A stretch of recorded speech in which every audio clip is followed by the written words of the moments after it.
3 में क्या प्रावधान है? भाग 3 में दिया गया मूल अधिकार या मौलिक अधिकार, जिसमें आर्टिकल है 12 से 35। मूल अधिकार जो होते हैं, मूल अधिकारों की प्रकृति नकारात्मक होती है, क्योंकि मूल अधिकार जो होते हैं, मूल अधिकार भारत के नागरिकों के अधिकारों को बढ़ाते हैं, जबकि भारत सरकार के अधिकारों को कम करते हैं। मूल अधिकारों को भारत में सबसे पहले जो मांग की गई थी 1931 में कांग्रेस के अधिवेशन में की गई थी। कांग्रेस के इस अधिवेशन की जो अध्यक्षता की थी वो सरदार वल्लभ भाई पटेल ने की थी, जबकि मूल अधिकारों का प्रारूप या डिजाइन जो तैयार किया था वो पीटी नेहरू ने किया था। भारत जब मूल संविधान बनकर तैयार होता तो मूल संविधान में भारतीय लोगों को, भारतीय नागरिकों को 7 प्रकार के अधिकार दिए गए, जबकि वर्तमान में इनकी संख्या 6।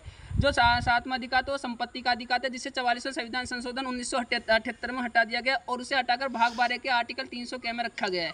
अगर बात करें मूल अधिकारों की, जो आपका पहला अधिकार जिसमें समता समानता का अधिकार आर्टिकल 14 से 18, दूसरा है स्वतंत्रता का अधिकार आर्टिकल 19 से 22, तीसरा है शोषण के विरुद्ध अधिकार आर्टिकल 23 से 24 और चौथा धार्मिक शिक्षा का अधिकार आर्टिकल 25 से 28, पांचवा शिक्षा एवं संस्कृति संबंधी अधिकार आर्टिकल 29 से 30 और छठा संपत्ति का अधिकार आर्टिकल 31 से 19 का है और साथ में संवैधानिक उपचारों का अधिकार आर्टिकल 32। अगर बात करें पहले की समता समानता का अधिकार आर्टिकल 14, आर्टिकल 14 में क्या, विधि के समक्ष समानता, अर्थात कानून की नजरों में हर व्यक्ति, हर नागरिक एक समान होगा। आर्टिकल 15 में क्या, किसी भारत के किसी व्यक्ति से उसके लिंग, जाति, वेशभूषा या खान पीन पर कोई भेदभाव नहीं किया जाएगा। आर्टिकल 16 में लोक नियोजन के पद पर अवसर की समानता, अर्थात भारत का कोई व्यक्ति SC ST का राष्ट्रपति, उपराष्ट्रपति आदि का चुनाव लड़ सकता है। आर्टिकल 17 में अस्पृश्यता छुआछूत का अंत कर दिया गया।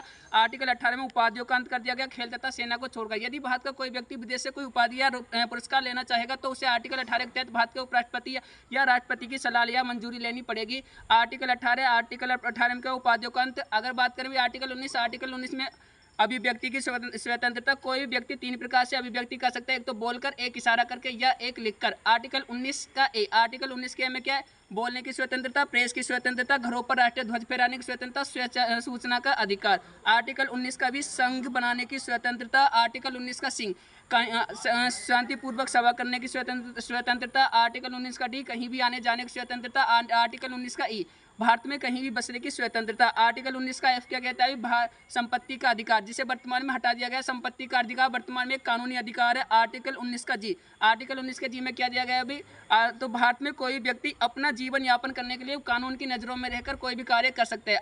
और याद भी आर्टिकल 20 में क्या है, आर्टिकल 20 में दिया गया गुड़िया आपका, कोई व्यक्ति यदि अपराध करता है तो वो है अपना 2 तरीके से संरक्षण कर सकते हैं, यानी इसे बोलते हैं दोष सिद्धि संबंधी संरक्षण। एक तो अपना वकील कर सकते हैं और अपनी तरफ से गवाही दे सकते हैं।